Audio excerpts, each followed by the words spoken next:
Bahagia berkurban, bahagiakan sesama bersama Tarbiyah Sunnah. Info kurban YTS hubungi 0811 216 1476. Download aplikasi Tarbiyah Sunnah di handphone Anda. Tersedia di Google Play dan App Store.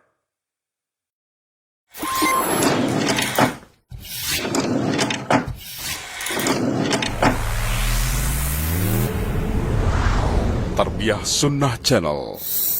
Lillah, nyunnah, merenah.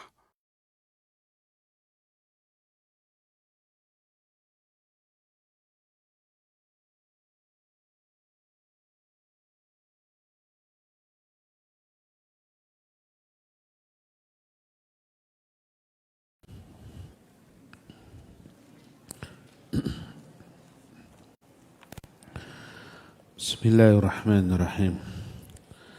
Assalamualaikum warahmatullahi wabarakatuh. Innal hamdalillah nahmaduhu wa nasta'inuhu wa nastaghfiruh wa na'udzu billahi min shururi anfusina was sayyiati a'malina. May yahdihillahu fala mudilla lahu ومن يضلل فلا هادي له وأشهد أن لا إله إلا الله وحده لا شريك له وأشهد أن محمدا عبده ورسوله يا أيها الذين آمنوا اتقوا الله حق تقاته ولا تموتن إلا وأنتم مسلمون وبعد. Ayuhal ikhwah, para jamaah Masjid An-Nafi' Dago yang Allah muliakan, para pendengar radio Tarbiyah Sunnah Bandung, kita kembali berjumpa melanjutkan tipu daya syaitan. Sudah 4 poin cara setan dalam menggoda manusia yang kita bahas. Pertama was-was, kedua lupa, yang ketiganya janji dan angan-angan, keempatnya mengancam dan menakut-nakuti. Sekarang kita masuki poin yang kelima, yaitu tazyinul ma'asi, menghiasi kemaksiatan. Beberapa perbuatan maksiat yang Allah haramkan itu pasti buruk, tapi oleh syaitan dihiasi dalam pandangan manusia seolah-olah itu sesuatu yang sangat bagus. Berkata mu'alif, min asalibi syaitan li'idlali bani Adam ayyuhassina lahumul ma'asi wa yujammiluha fi nufusihim fatajiduhu yuhassinu syirka inda sahibih wa annahu min ta'zimi salihin wa yuhassinul bid'ah inda ashabiha wa annaha dalilun alal qiyami bi ibadati rabbil alamin. Di antara tipu daya syaitan di dalam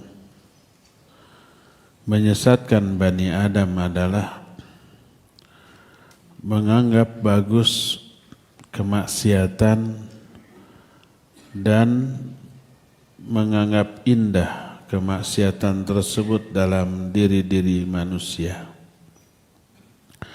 Maka engkau dapati orang-orang musyrik menganggap bagus terhadap perbuatan syiriknya dengan mengatakan bahwa itu mengagungkan orang-orang soleh, memuliakan, menghormati orang soleh. Memperbagus kebid'ahan dengan alasan bahwa itu dalil untuk melaksanakan ibadah kepada Rabbul Alamin. Syaitan juga menghiasi kemaksiatan sehingga yang haram menjadi sesuatu yang diminati dan menjadikan yang haram itu sebagai penyebab kenikmatan dan kelezatan. Oleh karena itu, cara ini ditempuh oleh syaitan dalam menggoda seluruh manusia. Seperti dalam surah Al-Hijr 39, Allah menyatakan, Qal Rabbi bima agwaitani la uzayyinanna lahum fil ard wa la ughwiyannahum ajma'in. Kata Allah, berkata iblis, ya Allah, karena engkau telah memvonis aku sebagai orang yang sesat, sebagai makhluk yang sesat, maka pasti aku akan menghiasi bagi mereka. Di dalam ungkapan la uzayyinanna lahum terkandung kesungguh-sungguhan. Karena apa? Karena adanya huruf lam yang dibaca pendek, la uzayyinanna, plus ditambah ada huruf nun di akhirnya, disebut nun taukid. La-nya la taukid, di akhirnya nun taukid tsaqilah. Tadinya zayyana yuzayyinu. Untuk anak, kalau pelakunya anak, uzayyinu. Masuk huruf la uzayyinu. Masuk huruf nun di belakangnya, la uzayyinanna. Ada dua huruf taukid. Taukid ini maknanya kesungguh-sungguhan, benar-benar serius, profesional. Si setan ini di dalam menggoda manusia amat sangat sungguh-sungguh. Ya Allah, karena engkau telah memvonis aku sebagai makhluk yang sesat, pasti aku akan hiasi bagi mereka di muka bumi. Maksudnya semua perbuatan buruk yang Allah haramkan dihiasi sehingga nampak sesuatu yang indah atau benar dalam pandangan pelakunya. Wala ughwiyannahum ajma'in, dan pasti aku akan sesatkan mereka semuanya. Lalu sumpahnya ini atau tekadnya ini benar-benar dilaksanakan sejak mulai manusia pertama, yaitu Adam alaihi salatu wassalam. Dalam bentuk si setan menghiasi pohon yang dilarang. Kalau yang dilarang pasti buruk. Wala taqraba hadhihi syajarah fatakuna minadh dhalimin. Jangan kalian dekati pohon ini. Kalau didekati, zalim kalian berdua. Jadi mendekatinya itu buruk. Tapi oleh si setan dihiasi sehingga nampak indah, menggiurkan, dengan cara diberi istilah yang pertama baik, kedua mengandung unsur pangbibita, disebut dengan syajaratul khuldi. Dari istilahnya saja sudah menggiurkan, pohon keabadian. Ini bukan nama pohon itu, tapi sifat. Sebagai sifat dari pohon itu sebagai tipuan, hiasan setan agar Adam memandang pohon ini baik. Syajaratul khuldi. Kata Allah dalam surah Toha 120, berkata iblis, hal adulluka ala syajaratil khuldi wa mulkin la yabla. Mau enggak aku tunjukkan kepadamu pohon keabadian dan kekuasaan yang tidak pernah ada akhirnya. Jadi pohon yang dilarang dihias dengan istilah yang menggiurkan, yaitu pohon keabadian, dan ini makar atau tipu daya yang paling awal dilakukan oleh setan, dan setanlah yang pertama kali menggunakan cara ini untuk menipu manusia, yaitu menghiasi sesuatu yang buruk, dihiasi dengan kata-kata indah agar nampak indah dan menggiurkan, lalu diwariskan secara turun-temurun kepada anak-anak turunan setan berupa menamai perkara-perkara yang haram dengan istilah-istilah yang disukai oleh jiwa. Seperti sekarang umpamanya, mengumbar aurat disebut dengan peradaban modern, stylish, gaul, update, gokil, macam-macam istilah yang seolah-olah itu modern, seolah-olah itu kemajuan, seolah-olah itu kebaikan, seolah-olah itu sesuatu yang memang baik dalam pandangan manusia. Termasuk umat-umat terdahulu dari kalangan orang-orang kafir digoda oleh setan sehingga amal-amal buruk mereka dianggap sebagai amal-amal baik. Kalau dianggap amal baik, pertama tidak akan berhenti terus karena ini baik. Kedua, nggak akan tobat. Ketiganya, ketika ditegur ngamuk marah. Allah berfirman dalam An-Nahl ayat 63, Tallahi laqad arsalna ila umamim min qablika fazayyana lahum syaitanu a'malahum. Tallahi, demi Allah, huruf ta salah satu di antara huruf qasam. Huruf qasam itu huruf sumpah. Ada 3 huruf qasam, waw, ba, dan ta. Bisa wallahi, bisa billahi, bisa tallahi.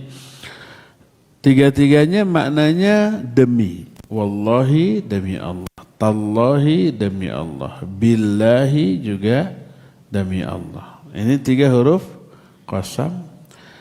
Tapi tidak setiap waw bi itu huruf qasam. Wa bisa aja huruf isti'naf. Huruf yang ada di awal. Wallahu ala kulli syai'in qadir. Waw di sana bukan demi, bukan sumpah. Kalau sumpah harus wallahi. Kalau wallahu ala kulli syai'in qadir, waw di sana waw istinaf.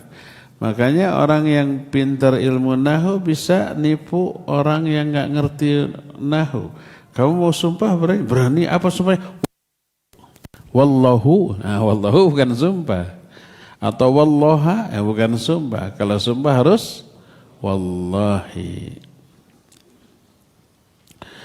Tallahi, demi Allah, sungguh kami telah mengutus kepada umat-umat sebelum engkau, mengutus para nabi, para rasul, agar tunduk, taat, patuh, satya, satuhu kepada para nabi, para rasul yang diutus. Tapi apa yang terjadi? Fazayyana lahum syaitanu a'malahum. Para nabi, para nabi, para rasul diutus untuk memberitahu penyembahan mereka kepada selain Allah itu buruk, syirik gitu. Dan rata-rata sembah itu adalah visualisasi dari orang soleh masa lalu. Ada dulu orang-orang soleh, terus dihormati, diagungkan, terus mati, terus dibikin patungnya lama-lama disembah. Dan menganggap itu baik, pengagungan kepada orang soleh. Diutus para nabi, para rasul, berhenti, jangan nyembah patung-patung itu. Sembahlah hanya Allah satu. Oleh si setan dihiasi. Ini teh mengagungkan leluhur. Nenek moyang, karuhun orang baheula. Orang-orang soleh, para pahlawan kan gitunya. Dihiasi oleh setan, laknatullahi alaihi. Dalam Al-An'am 43 Allah menyatakan wa zayyana lahum syaitanu ma kanu ya'malun. Setan menghiasi bagi mereka apa-apa yang mereka lakukan. Perbuatan mereka buruk oleh setan dihiasi. Dihiasinya dengan diberi argumentasi yang sesat. Tadi penyembahan kepada berhala disebut mengagungkan orang-orang soleh. Orang soleh memang harus kita muliakan, harus kita hormati, harus kita agungkan, tapi pada batasnya. Kalau melebihi batas, hulu sampai kepada taraf penyembahan, lebay, ini keliru. Dalam surah Al-An'am 112 Allah berfirman, wa kadzalika ja'alna likulli nabiyyin aduwan syayatinal insi wal jin yuhi ba'duhum ila ba'din zukhrufal qawli ghurura. Demikianlah kami jadikan bagi setiap nabi musuh, baik musuh dari kalangan bangsa manusia ataupun bangsa jin. Jadi setiap nabi dan rasul dan penerusnya dari kalangan para ulama, para duat, para mubarik, para ustadz, itu ada musuh dari dua jenis makhluk. Dari kalangan manusia ada. Makanya tepupuguh para mubalik, para da'i, para ustadz itu dibenci oleh orang-orang yang tidak mereka kenal, hanya karena tersinggung dengan dakwahnya. Nah, dari kalangan jin juga ada, karena semua duat itu mengingatkan jangan terpengaruh oleh bisikan setan dari kalangan bangsa jin. Si jin teh kasinggung atuh, ngaran orang disebut pika sebeleun ya ustaz kan gitu tuh. Terus yuhi ba'd ya teh ku jin gitu lep-lepan. Yuhi ba'duhum ila ba'd. Mereka itu saling mewahyukan satu sama lain. Maknanya mewahyukan di sini bukan ngasih wahyu, saling memberikan isyarat, petunjuk. Baik manusia ke manusia, jin ke jin, jin ke manusia. Apa bisik-bisik atau informasi yang mereka tukar? Zukhrufal qawli ghurura, menghiasi ucapan untuk menipu. Ucapan-ucapan yang bersifat menghiasi keburukan sehingga dianggap bagus, itu adalah sebuah tipuan. Ketika menjelaskan ayat yang tersebut, berkata Imam Ibnu Qayyim rahimahullahu ta'ala dalam kitab Ighathatul Lahafan, anna kulla minasyayatinil ins wal jins yuzayyinu lil akhar al-amra alladhi yad'una ilayhi minal batil wa yuzakhrifuna lahu al-ibarat hatta yaj'aluhu fi ahsani surah liyaghtara bihi sufaha wa yanqadu lahu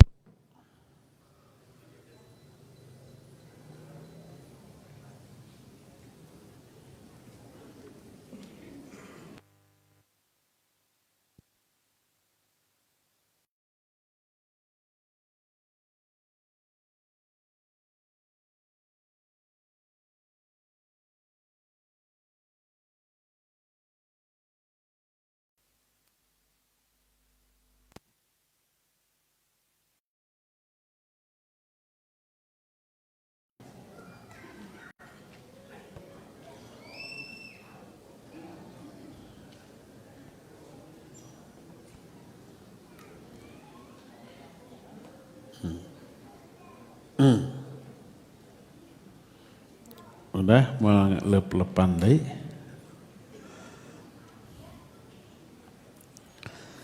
Taib.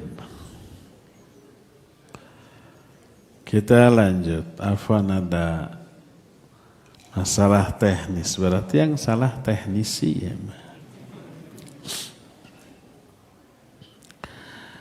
Kata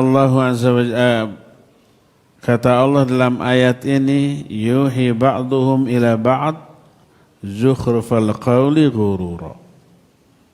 Jadi para setan itu saling membisikkan satu sama lain, menghiasi ucapan sebagai sebuah tipuan. Maknanya adalah masing-masing setan dari kalangan jin dan manusia saling berbisik kepada yang lain, menghiasi perkara-perkara batil, dihiasi dengan ungkapan-ungkapan yang indah, sehingga perkara batil itu dianggap sebagai sebuah kebaikan. Tertipulah orang-orang bodoh, tertipulah orang-orang yang tidak mengetahui hakikat dan tidak memahami makna-makna yang terkandung di dalam buruknya perbuatan karena tergiur, terpesona dengan lafaz-lafaz indah, ungkapan-ungkapan indah yang dibisikkan oleh setan. Sehingga mereka meyakini sebuah kebenaran sebagai kebatilan dan menganggap kebatilan sebagai sebuah kebenaran. Lalu pada ayat yang berikutnya, litasgha ilaih. Makna litasgha ilaih adalah bukan sekedar mendengar, tapi walitamila ila dzalikal kalam al-muzakhraf afidatul ladzina la yu'minuna bil akhirah. Lalu hati orang-orang yang tidak beriman kepada hari akhirat memiliki kecenderungan, minat, tertarik, kabita oleh perbuatan buruk yang dihiasi dengan perkataan-perkataan indah tadi. Lalu setelah ada minat, liyardauhu, mereka lalu ridho, senang dengan hal tersebut. Jadi pertama, melihat ada perbuatan buruk. Dia belum tahu itu baik apa buruk. Lalu ada penjelasan dari setan yang dibisikkan kepada orang-orang tertentu. Dan yang dibisikkan kalimat yang indah yang menipu orang tentang perbuatan buruk tadi, seolah-olah dianggap bagus, dianggap baik. Setelah dianggap baik, muncul kecenderungan ingin mengamalkannya. Lalu hatinya pun merasa senang, ridho dengan hal tersebut.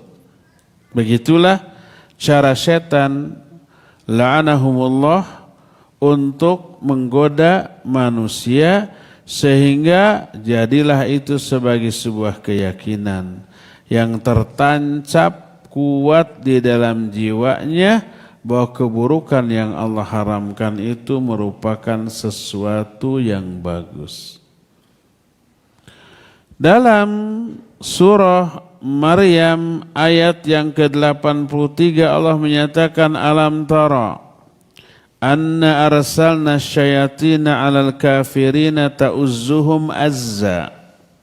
Tidakkah engkau perhatikan, kami telah mengutus para setan kepada orang-orang kafir.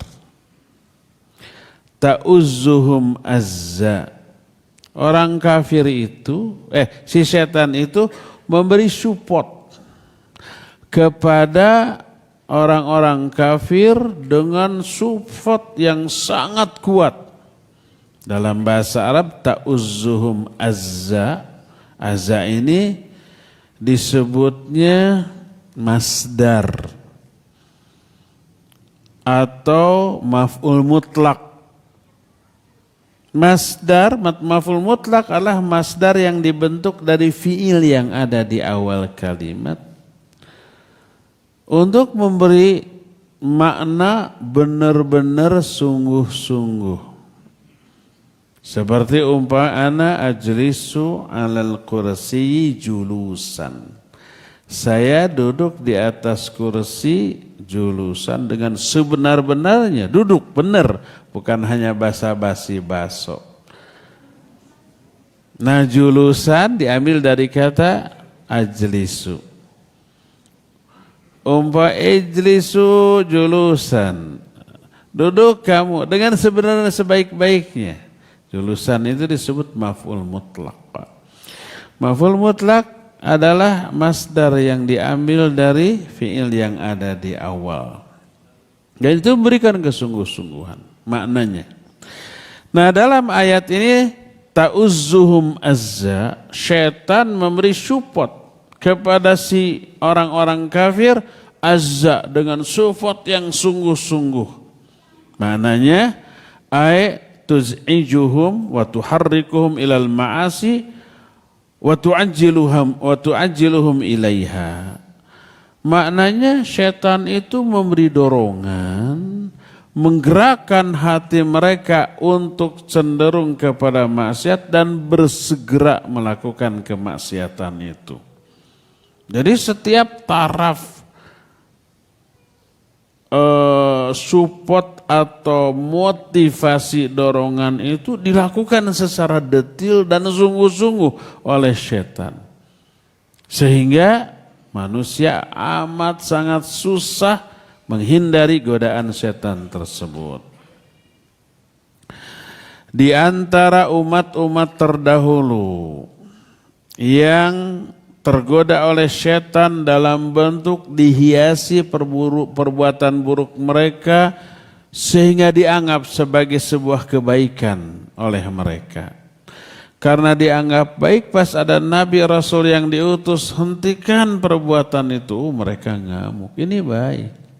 Contoh kaum Ad dan kaum Tsamud. Dalam surah Al-Ankabut ayat 38 Allah menyatakan wa'adan wa thamuda qad tabayyana lakum min masakinihim wa zayyana lahum syaitanu a'malahum. Ceritakan olehmu tentang kaum Ad dan kaum Tsamud. Kaum Ad, kaum Tsamud itu orang-orang kuat secara fisik. Mereka itu bikin rumah itu bukan kayak kita, tapi di batu-batu yang di dinding-dinding gunung itu yang mereka pahat tuh. Hebat, luar biasa. Qad tabayyana lakum min masakinihim. Telah jelas bagi mereka tentang tempat-tempat tinggal mereka. Luar biasa, nggak ada orang yang bisa bikin rumah seperti mereka sekarang ini. Tapi mereka menyembah kepada selain Allah. Kekuatan mereka hebat, dahsyat, dan dianggap oleh mereka itu pemberian karunia dari Allah Azza wa Jalla. Atas perbuatan mereka mengagungkan orang-orang yang mereka anggap soleh. Saking benernya nih ibadah mereka kepada orang soleh, Allah anugerahi kehebatan secara fisik, kemampuan mengukir atau membuat rumah-rumah yang hebat, yang dahsyat. Apa kata Allah? Wa zayyana lahum syaitanu a'malahum. Syaitan menghiasi amal-amal buruk mereka. Menyembah kepada selain Allah, menyembah kepada leluhur-leluhur yang sudah mati dan dianggap orang soleh.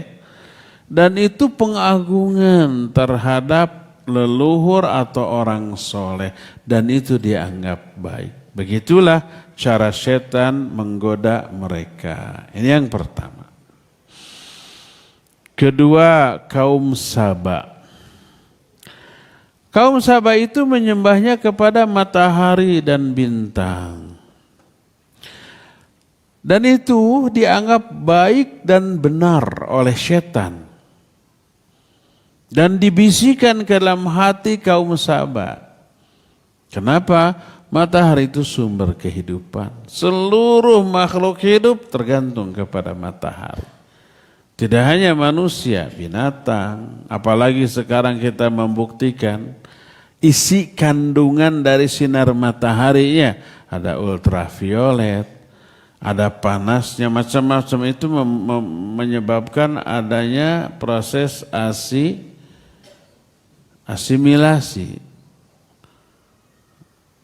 Apa lupa lagi asimilasinya. Klorofil yang ada di dalam daun hijau itu dimasak itu. Nah itu kemudian menjadi hal yang bermanfaat bagi pohon itu, bermanfaat juga bagi manusia sebab hasil asimilasi itu mengeluarkan oksigen yang baik untuk kita, menyerap karbon dioksida yang buruk bagi kita diserap oleh pohon-pohon di siang hari melahirkan oksigen. Kan begitunya, itu tak bisa lepas dari peran sinar matahari. Maka dialah Tuhan yang harus disembah. Kan bagus, kan logis, kan sangat rasional, realistis, kan begitu. Dihiasi oleh setan. Allah berfirman dalam surah An-Naml ayat 24, wajadtuha wa qaumaha yasjuduna lisyams min dunillah wa zayyana lahum syaitanu a'malahum. Berkata burung hudhud. Kan Nabi Sulaiman kehilangan burung hudhud, si hudhud ke mana ya? Tak berapa lama datang. Dari mana kamu gitu? Apa kata hudhud? Aku menemukan satu kaum yang besar, kuat, singgasana ratunya besar, dipimpin oleh seorang perempuan ratu. Wajadtuha wa qaumaha yasjuduna lisyams.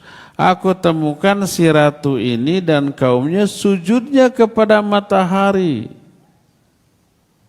Lalu dikatakan wa zayyana lahum syaitanu amalahum, syaitan menghiasi amalan mereka. Sujud ke matahari buruk, tapi dianggap sebagai sebuah kebaikan. Dan diberikan argumentasi ke dalam pemahaman mereka. Akhirnya dianggap perbuatan buruk sebuah perbuatan yang baik. Ini yang kedua, kaum Saba. Yang ketiga, orang-orang kafir Quraisy yang kemarin sudah pernah kita singgung sedikit. Ketika terjadi perang Badar, perang pertama dalam sejarah Islam, dan tadinya tidak direncanakan mau perang. Jadi ketika rombongan Abu Sufyan pulang dari Syam untuk berdagang lewat Madinah. Oleh Nabi SAW mau dicegat tuh, mau dirampas tuh. Kenapa? Karena harta kaum muhajirin yang di Mekah itu nggak boleh dibawa ke Madinah waktu hijrah. Diambil aja oleh mereka. Kita ambil lagi sekarang dicegat gitu. Makanya pasukan yang dibawa nggak semuanya, hanya 300 orang lebih. Berita ini sampai itu ke Abu Sufyan, langsung ngirim utusan ke Mekah. Kita mau dicegat, mau dirampas nih. Akhirnya orang-orang Mekah menyiapkan pasukan sampai 1.000 orang tuh. Sekalipun 1.000 orang 3 kali lipat, terdiri dari gabungan beberapa suku di Quraisy. Perlengkapan persenjataan juga jauh lebih lengkap. Dan variasi dari pasukan, ada kavalerinya, ada infanterinya, ada snipernya, para pemanahnya, itu lengkap. Walaupun begitu mereka itu masih setengah hati memerangi Nabi dan kaum muslimin. Datang syaitan. Mereka menyatakan, hayulah kita juga bawa pasukan. Terus kami janji kamu gak akan bisa dikalahkan. Kemudian kami pun akan membantu kamu. Jadi dihiasi itu. Bahwa ini sebuah perbuatan yang sangat bagus. Tadinya setengah hati, sekarang menjadi full berani saja.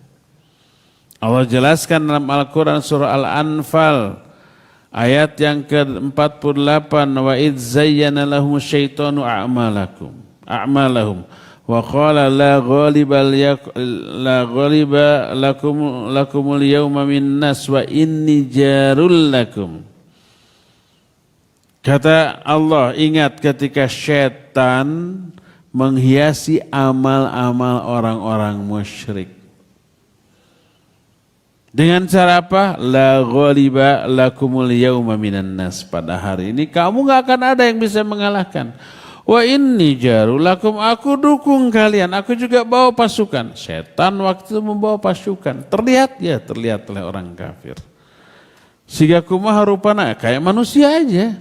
Disangkanya itu manusia biasa, menjelma. Padahal itu setan dari kalangan bangsa jin. Falamma tara'atil fi'atan. Ketika bertemulah dua pasukan. Pasukan Badar kaum muslimin, pasukan orang-orang musyrik. Orang-orang musyrik ada pasukan setan pendukung dari kalangan bangsa jin. Pasukan kaum muslimin ada 1000 malaikat. Selain orang yang 300 itu. Allah menyatakan iltastaghithuna rabbakum fastajaba lakum anni mumiddukum bi alfim minal malaikati murdifin. Ingat ketika kamu itu berdoa kepada minta tolong, kami ijabah doamu dengan cara kami turunkan 1000 malaikat yang turun berduyun-duyun. Pasukan malaikat tidak terlihat oleh orang, tapi falamma tara'atil fi'atan, ketika dua pasukan bertemu, pasukan malaikat terlihat oleh pasukan setan. Wah, apa akibatnya? Nakasu ala akibai. Mereka itu lari pontang-panting sampai ke lautan. Terlihat tuh oleh orang-orang kafir. Lalu lompatan.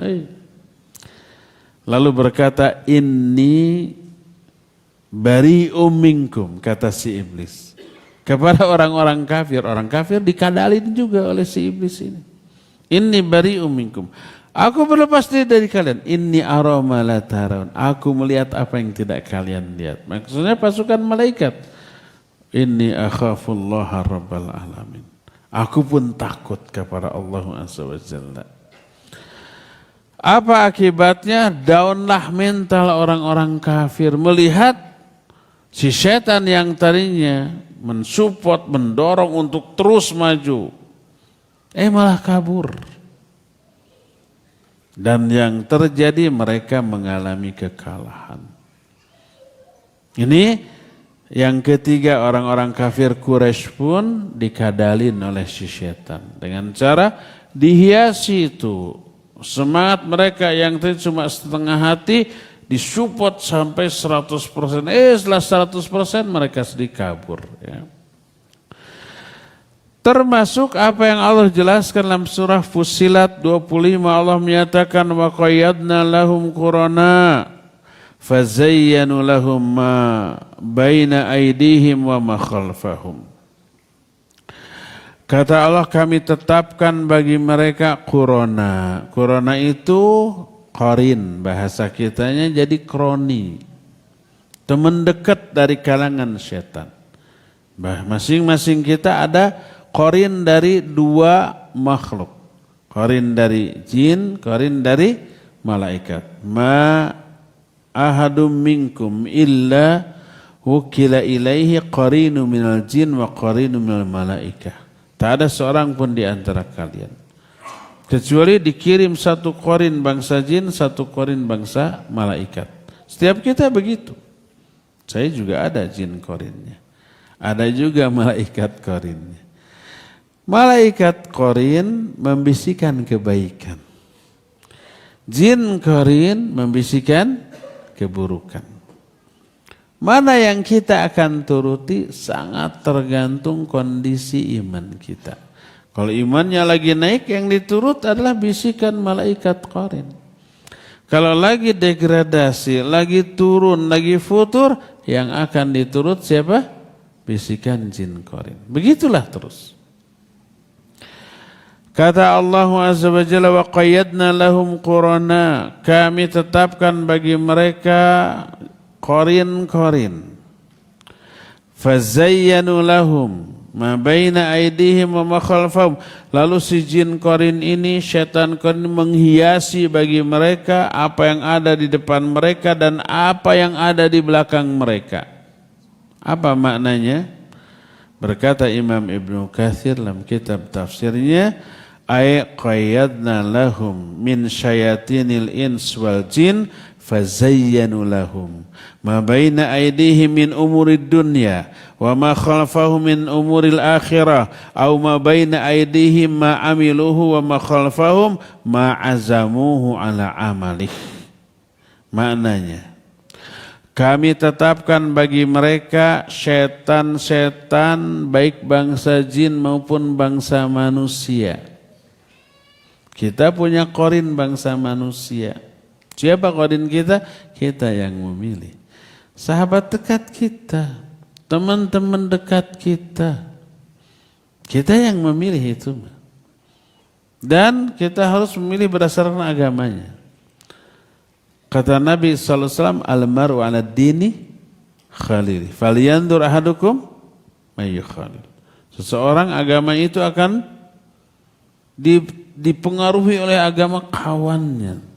Maka perhatikan dengan siapa kalian berkawan. Itu qarin. Selain ada jin, selain ada malaikat. Ya. Nah, fazayyanu lahum. Lalu qarin, kawan-kawan ini menghiasi apa-apa yang ada di depan mereka dari perkara-perkara dunia. Perkara dunia yang buruk dihiasi oleh teman-teman yang buruk. Yuk, itu ada dangdut. Oh enggak mau. Itu penyanyinya itu, Masya Allah. Kan gitu, pakai Masya Allah segala. Pokoknya mau seru. Dihiasi, saya kabita gitu. Dan saya nggak punya uang, pangbayarkan ke saya. Sok haus, nanti di jajanan gitu. Lapar, nanti pulangnya jajan bakso. Oh pokoknya si setan ini menghiasilah kawan kita ini. Kalau kawannya buruk membawa kepada keburukan. Kalau kawannya baik, hayo ada ngaji. Nah gitu. Adapun amal yang ada di belakang mereka maksudnya adalah urusan akhirat. Oleh si setan, kebaikan akhirat digambarkan sebagai sebuah keburukan atau sekedar halusinasi, akhirnya tidak khabita, tidak terpesona, tidak tertarik. Ini yang dunia ini yang menggiurkan walaupun buruk. Itulah yang dimaksud dengan si setan itu menghiasi amal-amal yang ada di depan dan amal yang ada di belakang. Yang di depan maksudnya perkara-perkara buruk dalam kehidupan dunia dihiasi. Perkara yang haram, perkara yang harus dijauhi, perkara yang dilarang dihiasi sebagai sebuah yang indah. Perkara-perkara baik dicitrakan sebagai sebuah keburukan. Itulah yang ketiga. Keempat, setan juga menghiasi perbuatan mereka dalam hal membunuh bayi-bayi ketika kecil. Ya bayi mah kecil atunya. Ketika masih bayi dibunuh, tapi diberi apologi yang seolah-olah itu benar, lumrah, wajar, bahkan bagus. Yaitu apa? Mereka mengatakan khawatir teka paraban. Khawatir tidak mampu memberikan makan, minum, atau karena takut kefakiran, takut kemiskinan, takut teka urus, takut teka didik, takut tidak bisa memberikan pakaian, bunuh saja ketika kecil. Allah berfirman dalam Al-An'am 137, kadzalika zayyana likatsiri minal musyrikin qatla auladihim syuraka'uhum liyurduhum wa yalbisu alaihim dinahum. Demikianlah kata Allah Azza wa Jalla, sesembahan-sesembahan mereka dari kalangan bangsa setan menghiasi perbuatan orang musyrik ketika membunuh anak-anak mereka. Diberikan argumentasi bahwa membunuh anak ketika kecil itu bagus. Pertama tadi, jangan sampai nanti anak sudah gede kelaparan. Jangan sampai nanti anak sudah gede tidak terurus. Jangan sampai anaknya menjadi musuh bagi orang tua, mending dari kecil bunuh. Gitulah. Terus waliyalbisu alaihim dinam, untuk memberikan pengaburan terhadap agama mereka. Berkata Imam Asy-Syaukani rahimahullah ketika menerangkan ayat ini, anna syuraka'ahu minal jinni wal ins zayyanu likatsiri minhum qatla auladihim likai yahlikuhum ayuhlikuhum wa yakhlitu alaihim dinahum. Makna ayat ini adalah bahwa teman-teman mereka dari kalangan jin dan manusia menghiasi mereka untuk membunuh anak-anak mereka dengan cara agar kalian tidak binasa setelah anak-anak kalian gede, tidak repot, tidak rempong, tidak riweuh mengurus anak. Karena anak itu perlu biaya gede, makin besar perkembangan anak makin gede biaya kan. TK masih mending, jajannya 5.000, 10.000 cukup. SD naik 20.000, SMP naik lagi. Apalagi kalau sudah mahasiswa, SPP-nya lebih gede, ongkosnya lebih gede, keperluan buku ini itu lebih gede, puluhan juta, ada yang ratusan juta, liar. Dan jadi mending waktu bayi cekekan.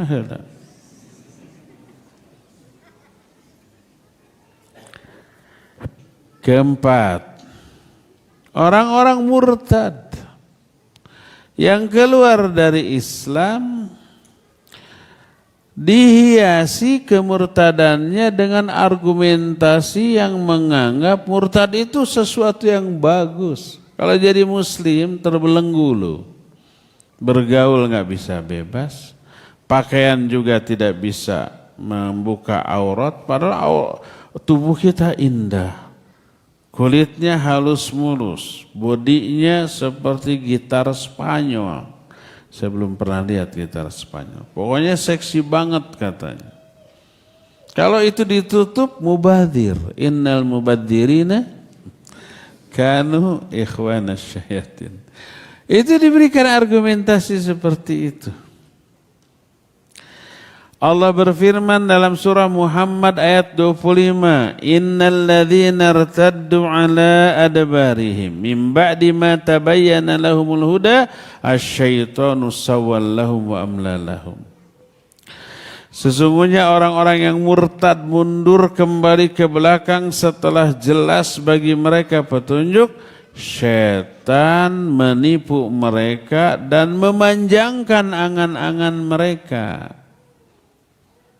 Apa maknanya? Berkata Imam Asy-Syaukani dalam kitab tafsirnya, ay annahu zayyana lahum khatayahum wa sahala lahumul wuqu' fiha wa madda lahum minal amal wa wa'adahum tulal umur.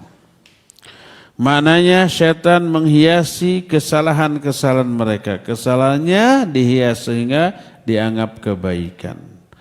Memudahkan mereka untuk terjerumus ke dalam kesalahan itu, bahkan enjoy menikmati kesalahan tersebut. Kemudian diberi angan-angan panjang, usia kalian akan panjang. Ada orang-orang tertentu ketika jadi muslim kelihatan terbelenggu oleh beberapa aturan dalam syariat Islam. Akhirnya apa yang terjadi? Yang terjadi dalam benaknya adalah susah mengembangkan karir. Kalau karir nggak berkembang, pemasukan juga kurang. Tapi kalau keluar dari Islam masuk agama lain, nanti banyak sumbangan, bebas, karirnya nanjak, kan gitu ya. Kalau karirnya naik otomatis sumber penghasilan banyak. Pundi-pundi uangnya nanti bakal penuh, kan gitu. Akhirnya murtad.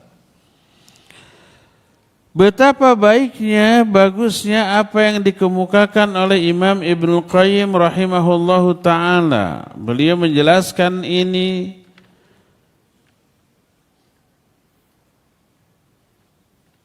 ketika menjelaskan bagaimana cara setan menipu manusia. Kata Imam Ibnu Qayyim, wa min makayidihi annahu yusahhirul aqal daiman hatta yakidahu wa la yaslimu min sihrihi illa man sya'allah fa yuzayyinu lahul aqal fa yuzayyinu lahul fi'la alladhi yadurruhu hatta yukhayyila ilayhi annahu anfa'ul asya' wa yunaffiru minal fi'li alladhi huwa anfa'ul asya' lahu hatta yukhayyil lahu annahu yadurruh fala ilaha illallah kam min fi'atin bihadha sihr min insan wa kam hala bihi bainal qalbi wal islam wal iman wal ihsan. Kata Imam Ibnu Qayyim rahimahullahu ta'ala, di antara cara setan menggoda manusia adalah selalu menyihir akal sehingga akalnya tertipu. Dan tidak ada yang bisa selamat dari sihirnya itu kecuali orang-orang yang Allah kehendaki. Maka setan, salah satu cara setan menyihir manusia adalah menghiasi perbuatan yang madarat, dihiasi sehingga seolah-olah perbuatan madarat itu adalah perbuatan yang paling bermanfaat. Kedua, tanfir. Tanfir itu membuat lari dari sesuatu yang baik. Wa yunafiru minal fi'li alladhi huwa anfa'ul asya'. Setan membuat orang lari dari perbuatan yang paling bermanfaat dengan cara dibisikkan argumen seolah-olah perbuatan itu madarat. Banyak itu contohnya. Umpamanya ke akhwat. Akhwat itu umpamanya memiliki keyakinan menutup aurat itu bagus. Ini perintah Allah, perintah Rasul. Datang setan. Kalau kamu menutup aurat, menutup wajahmu, wajahmu cantik. Kalau orang nggak tahu kecantikanmu, jomblo lo seumur hidup. Siapa yang mau kepada orang yang kayak gitu, tertutup semua? Kan gitunya. Padahal jodoh bagi akhwat penting pisan ya teh. Kalau saya nggak dapat jodoh kumahanya, kan gitu.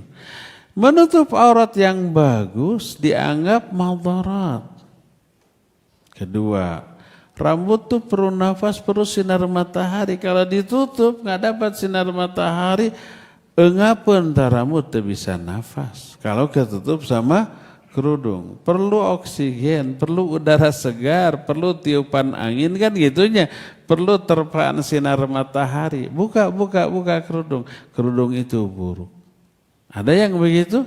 Ada banyak. Ya, macam-macam orang. Jadi itulah cara setan menggoda manusia. Yang buruk dihiasi sehingga dianggap bagus. Yang bagus sebaliknya. Apa lawan dari dihiasi? Di apa?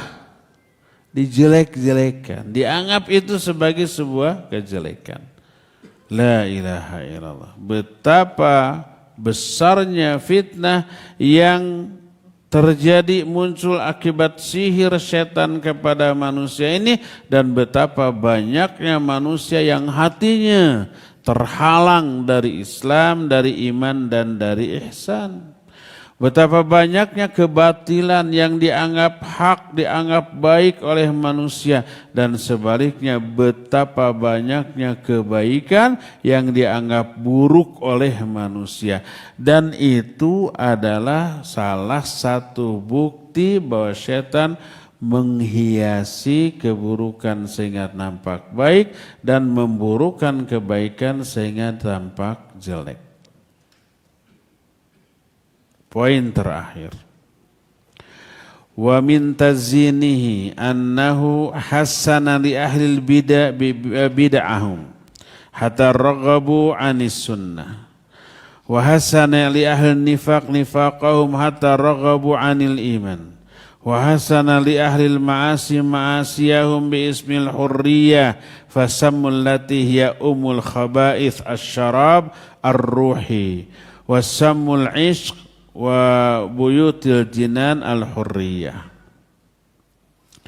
Di antara cara setan menggoda manusia adalah menghiasi, menganggap bagus kebid'ahan dalam pandangan ahli bid'ah.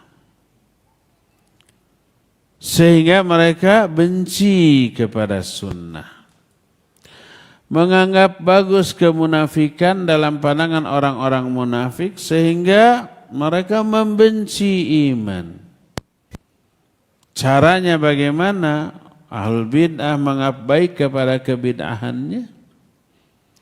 Itu dengan dua dalil nakli dan dalil akli. Dalil nakli dari Quran Sunnah. Dari akli adalah dalil akal. Banyak ayat, hadis yang bisa dibedol maknanya sesuai kehendak manusia pengekor hawa nafsu. Seperti contohnya umpamanya. Ada banyak hadis yang menyuruh kita berinovasi dalam perkara agama.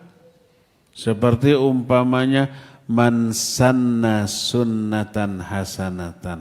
Siapa orang yang memberi contoh amalan baik, zikir amalan baik, ini amalan baik dan dia akan peroleh pahala, ditambah pahala orang-orang yang mengikutinya. Ini kan amalan ini baik ya, iya baik. Jadi dapat pahala jariyah. Terus apa yang sudah dipandang baik oleh kaum muslimin secara umum pasti juga baik menurut pandang Allah. Jadi hadis dari Abdullah bin Mas'ud radhiyallahu an yang menyatakan, kata Ibnu Mas'ud, ini riwayat dari Ibnu Mas'ud, riwayatnya sahih. Kullu man ra'al muslimuna hasanah fahuwa hasanatun indallah.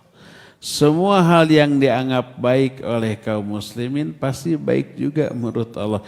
Ini amal-amal ini memang nggak ada contohnya dari Nabi. Tapi kaum muslimin memandang ini baik, berarti pasti baik juga menurut pandangan Allah. Siga benar siganya. Kalau siga berarti nggak benar. Eta budak siga monyet. Berarti bukan monyet, kan mirip. Nah, tapi yang jelas bukan. Kayak benar, berarti tidak benar. Itulah cara syaitan untuk menggoda manusia menganggap baik terhadap perbuatan buruk yang dilakukannya. Karena itu orang menganggap itu ibadah. Dan ketika diingatkan, dinasihati bahwa itu keliru, marah, memusuhi. Maka sangat sulit untuk berhenti dan tobat, bahkan semakin lama akan semakin menguat di dalam dirinya. Ya, inilah ikhwah beberapa contoh bagaimana setan menghiasi keburukan dianggap sebagai kebaikan, dan inilah yang kelima dari tata cara setan menggoda manusia, menghiasi kemaksiatan sehingga dianggap sebagai sebuah kebaikan. Cukup ya, sampai di sini saja dulu dan kita masih punya sisa waktu untuk bertanya jawab. Di meja saya ada cake, kue. Satu ikhwan, satu akhwat. Ikhwan ada yang mau kue? Cung. Cung. Kalau nggak suka jual bisa. Ada? Cung. Kasih. Mic-nya dulu.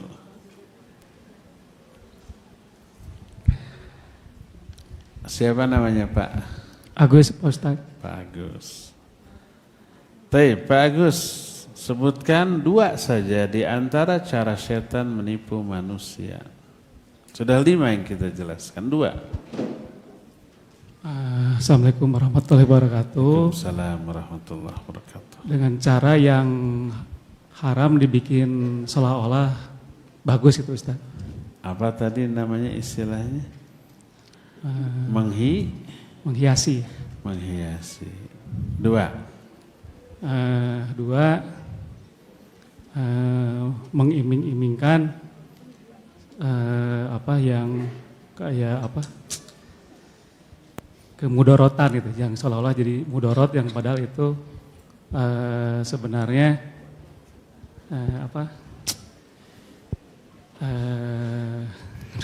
bermanfaat gitu Ustaz. Eta kene.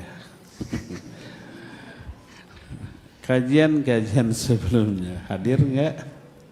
Hadir Ustaz. Sok, apa yang sudah pernah dikaji? Cara setan menggoda manusia. Salah satunya, bentar. Niron. Tadi 5 ya sudah disebut di awal. Taluk. Orang murtad keluar dari Islam, seolah-olah yang murtad itu bagus. Itu contoh-contoh materi sekarang yang menghiasi. Ya. Tapi jawaban tadi sudah ada yang benar. Ya, mau yang coklat, mau yang putih? 2 ada nggak? Dua-duanya. Nggak boleh. 1, Coklat aja. Ahwat. Coklat. Ahwat, fadal, pilih Pak. Di sini. Ahwat ngacung 1 nanti ditunjuk oleh panitia. Kasih mic.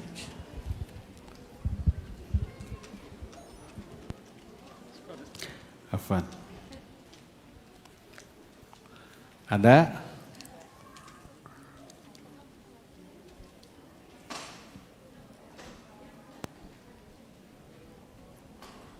Tidak ada ahwat yang mau kue. Sok atuh cuk.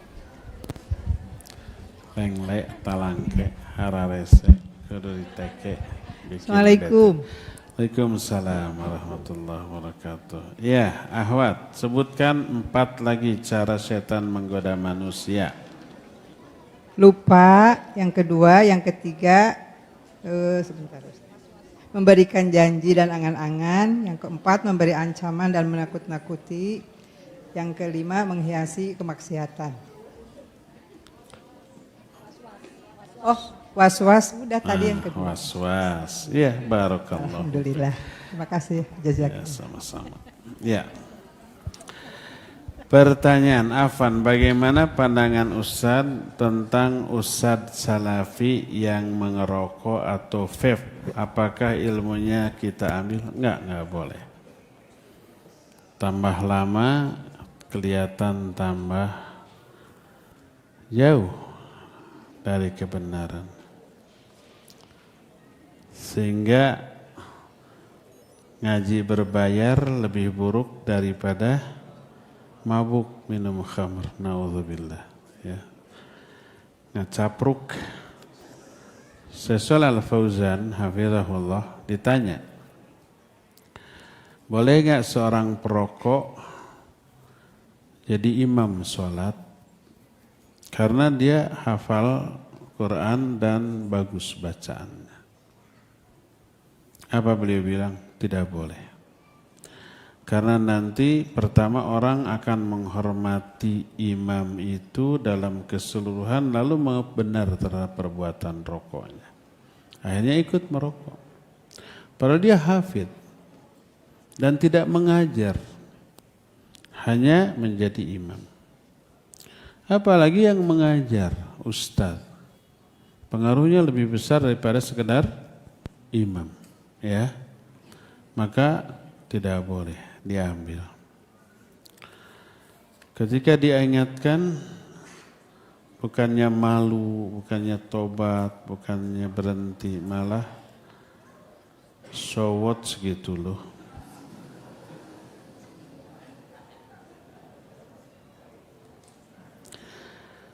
Waktu saya sekolah dari SD sampai SMK, saya cukup populer di kalangan wanita. Ya gitu, GR lah. Sampai seringkali saya diikuti oleh 2 sampai 4 wanita. Dari sekolah ke rumah saya. Setiap kali saya keluar kelas, saya sering digoda atau disorakin. Baik dari adik kelas atau kakak kelas atau seangkatan.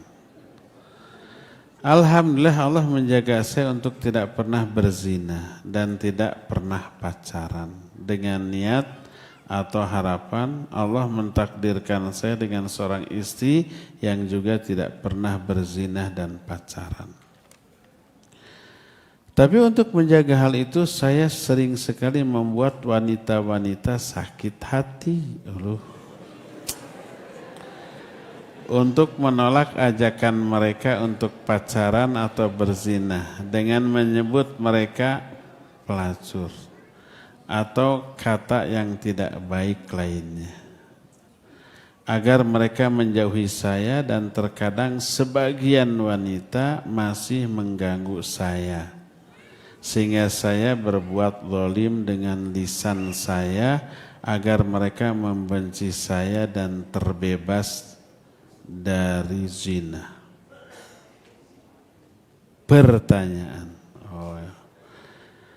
bagaimana cara bertobat atau minta maaf dengan orang-orang yang pernah kita zalimi, sedangkan saya tidak ingat nama mereka dan berapa banyak.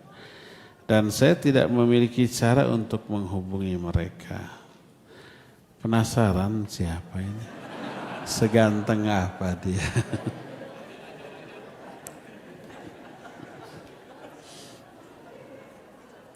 Iya. Ini sekarang udah nikah apa belum nih? Belum? Oh.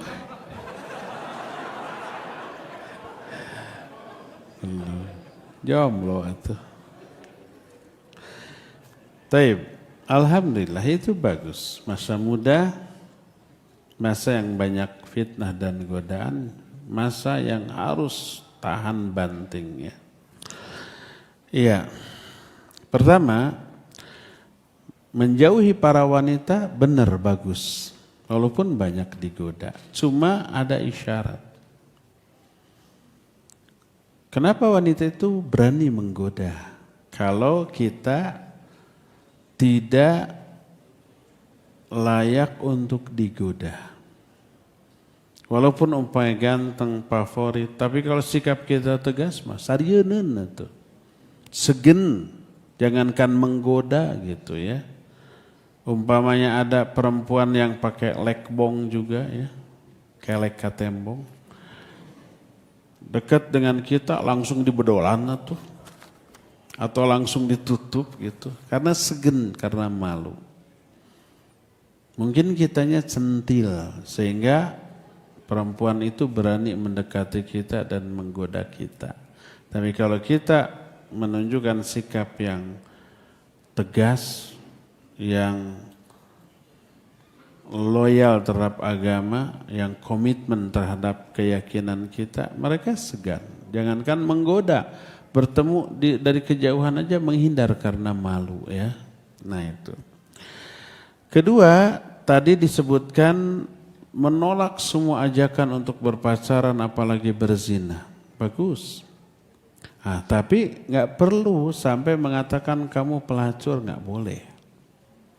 Karena itu celaan. Tapi bukankah mereka sesuai fakta berapa pelacur? Iya.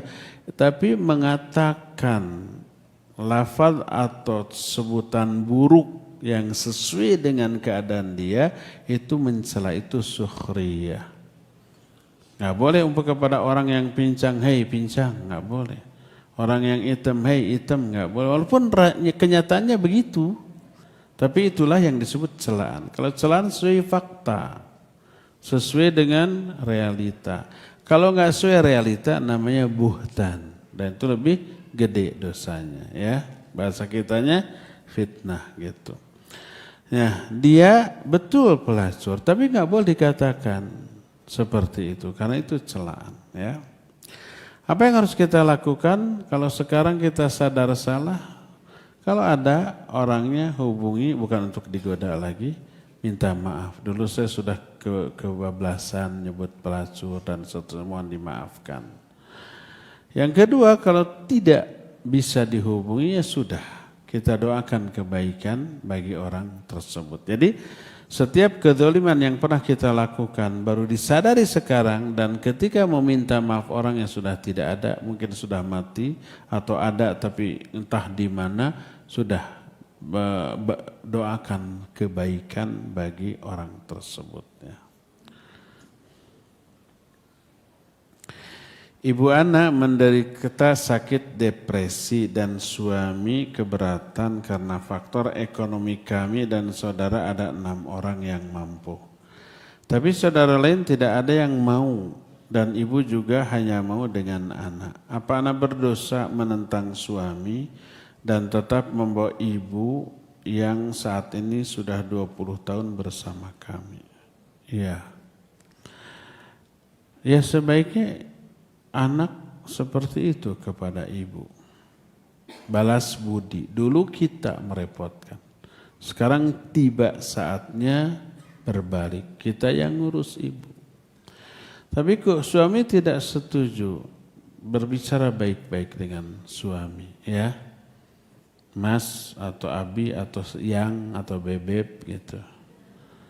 Mau enggak punya istri durhaka kepada orang tua? Enggak, maka izinkan saya berbakti tanpa mengurangi hak suami. Suami tetap perhatikan.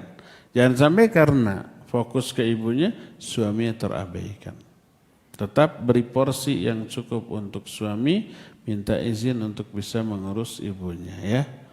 Jadi bicaralah baik-baik ke suami. Di masjid rumah saya sering melakukan ritual bid'ah. Saya mencoba mengingatkan dengan cara bertanya, tapi reaksinya marah. Apakah saya harus keluar dari lingkungan itu atau bertahan di majlis ta'lim?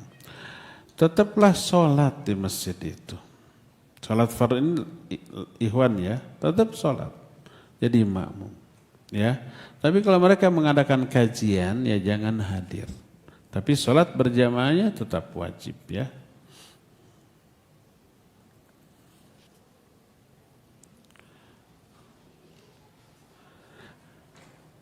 Ana mau nanya Ustadz mengenai reuni suami Ana. Masih menghadiri alumni yang ada musiknya. Padahal suami Ana sudah ngaji. Gimana sikap Ana? Saya juga ada reuni SMA. Ada nyanyinya, ada musiknya, ada. Suka hadir? Suka. Tapi hadirnya pas di akhir. Di awal tahu ada nyanyi joget-joget enggak? Di akhir saya giliran ceramah.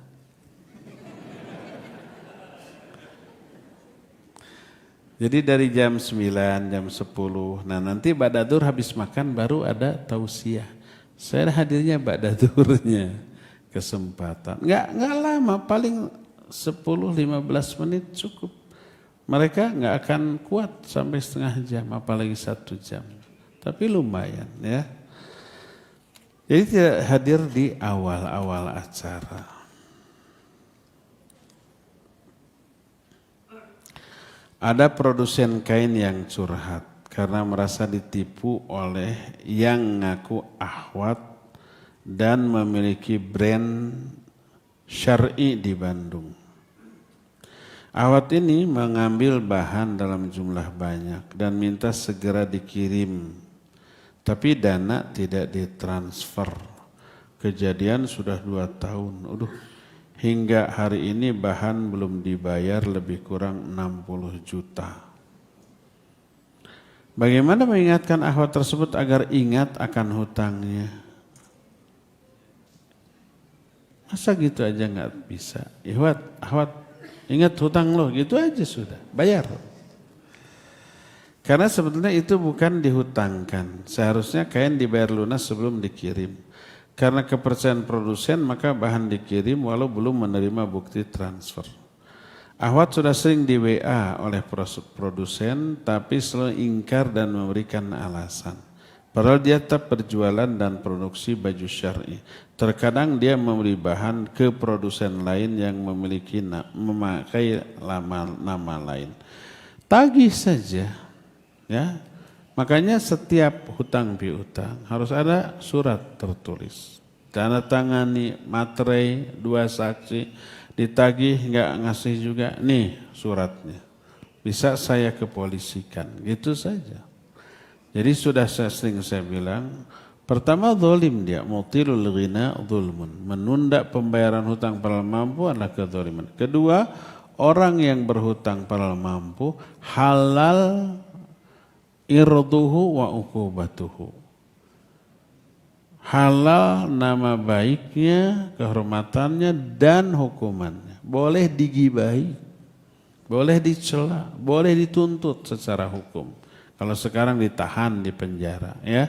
Jadi kalau cara-cara persuasif sudah nggak bisa, ditagih malah marah, ya, banyak alasan. Ya sudah bilang, ini saya perlu dan menurut syar'i ini boleh dihukum. Saya akan kepolisikan. Baru nanti dia bayar, ya.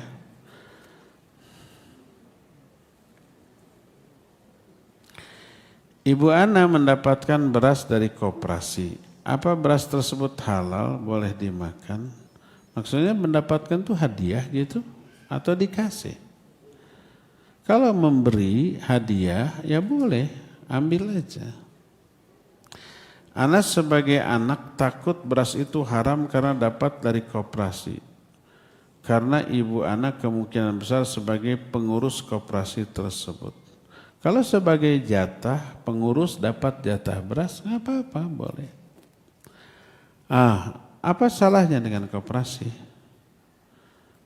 Kalau memang beras itu jatuhnya jadi haram dikonsumsi, kami sebagai anaknya bagaimana? Mungkin keharaman koperasi karena ada bunga gitu ya. Koperasi simpan pinjam. Kalau koperasi ini murni menjalankan bisnis yang ada unsur riba, maka tidak boleh. Tapi kalau campur aduk, umpama koperasi ini menjual sembako, barang-barang, ya. Tapi salah satu di antara usaha koperasi ini meminjamkan uang ke anggota, lalu bayarannya ada bunga, kan gitu ya, campur aduk. Ada yang halalnya, ada yang haramnya. Kita anggota di sana.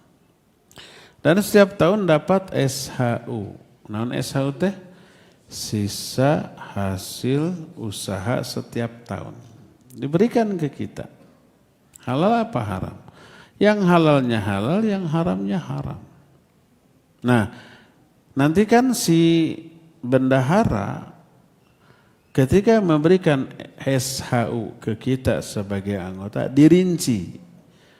Umpama keuntungan koperasi tahun ini 100 juta. 100 juta ini terdiri dari jualan ini sekian, di antara bunga pinjaman anggota ada 20%. Itu yang haram. Yang 80%-nya yang jual sembako, jual peralatan masak, jual yang lain-lain, mungkin itu halal. Tapi yang pinjam meminjam yang ada bunga, ini ada bunga sekian persen.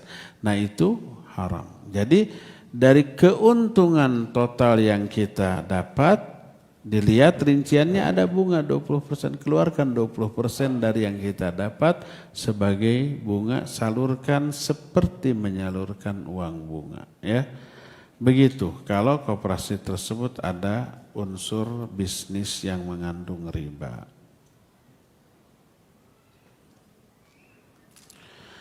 Saya bekerja di sebuah tempat dan mendapat tugas untuk perjalanan dinas keluar kota. Dalam perjalanan ini ada sepasang suami istri yang ikut sebagai penanggung jawab. Dan mayoritas pekerja adalah perempuan hingga tidak bercampur bebas antara laki dan perempuan. Keamanan insya Allah terjaga dan diupayakan terhindar dari fitnah.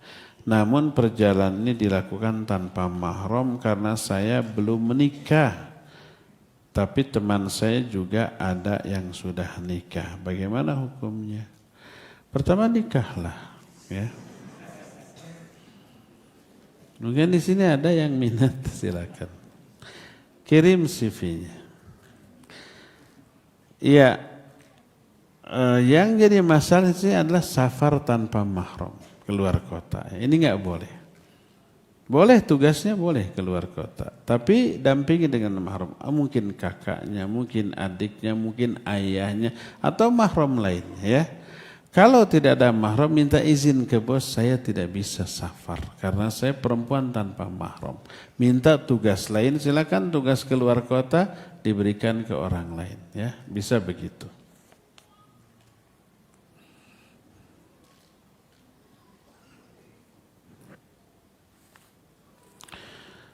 Mau minta hadis atau pencerahan, hukumnya seorang ibu yang memisahkan anak dari ayah kandung.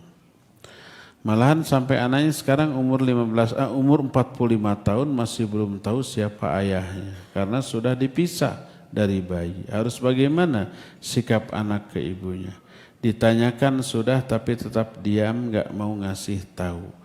Apa berdosa kalau anak terus mendesak ibunya karena pengen tahu ayah? Tidak berdosa, boleh, bahkan harus agar dia bisa berbuat baik ke orang tuanya, ya.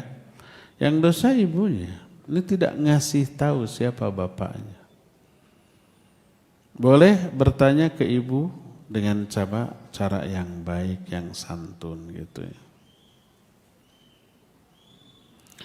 Saya sekarang tinggal dengan mertua usia 70. Beliau qadarullah masih terlihat belang betong untuk salat. Cenderung malas untuk kegiatan. Hal-hal mengenai kebiasaan ini membuat saya jadi tidak respect dan kepada beliau. Ditambah beliau jika ngobrol seringkali suudzon terhadap yang lain.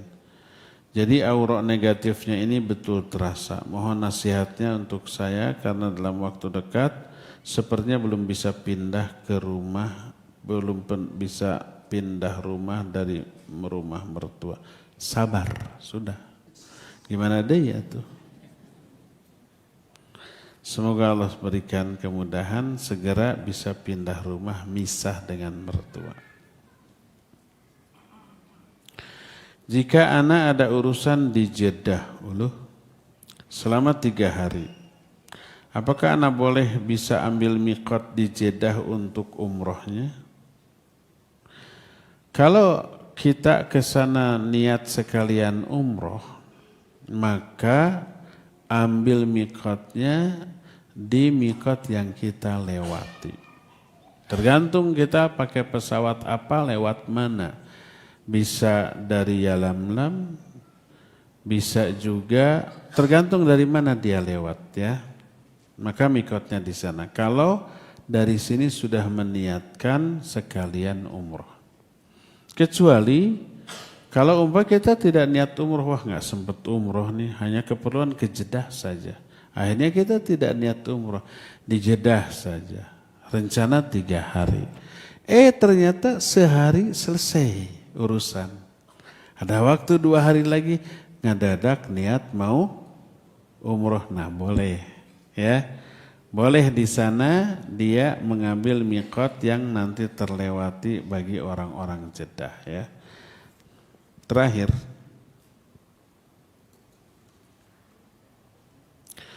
boleh enggak jual beli emas secara untuk tujuan investasi? Tergantung mekanismenya gimana. Kalau beli emas langsung kontan, simpen untuk investasi, kalau nanti naik baru dijual. Boleh. Tapi kalau yang dimaksud adalah tergantung bagaimana kita membeli emas itu ya. Kalau secara online haram, tidak boleh. Karena emas adalah komoditi riba. harus yadan biyadin, harus cash, nih emasnya terima, nih uangnya. Kalau ada penundaan waktu pembayaran, riba. Umpamanya bayar dulu, ditransfer, lalu setelah masuk uangnya baru dikirim secara online. Ini riba, nggak boleh ya. Harus cash. Beda dengan selain emas atau komoditi riba lainnya. Ada komoditi riba selain emas, ada sesama uang itu, beli falas kayak gitu ya. Perak termasuk gandum kayak gitu termasuk garam seperti itu ya, itu komoditi riba. Jadi kalau belinya cash langsung ke toko emas diborong, simpen aja, atau diborong dengan toko emasnya, simpen tutup untuk investasi. Boleh, asal pas belinya cash ya. Cukup ya, sampai di sini waktunya juga sudah lewat. Subhanakallahum bihamdik, asyhadu an la ilaha illa anta, astaghfiruka wa atubu ilaik, walhamdulillahi rabbil alamin. Wassalamualaikum warahmatullahi wabarakatuh.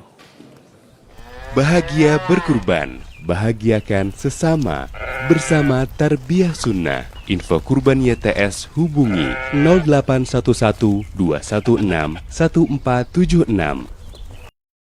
Download aplikasi Tarbiyah Sunnah di handphone Anda. Tersedia di Google Play dan App Store.